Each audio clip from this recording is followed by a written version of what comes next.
Tips sa paggamit kay Matilda Pineda. So ito yung build na maganda sa kanya. Subukan nyo to. First item, dapat Flask of the Oasis.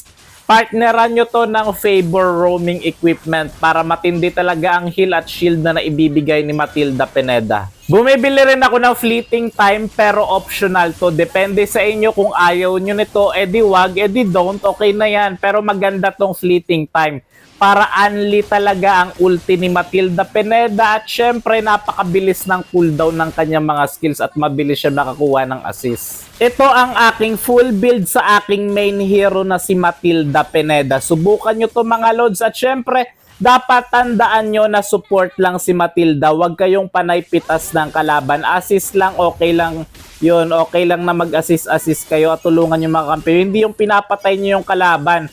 So mag-focus kayo sa pag-support, hindi kayo mag-focus dapat sa pagkuha ng maraming score, okay? Basta heal lang, provide the support at yun lang, gawin mo lang trabaho mo.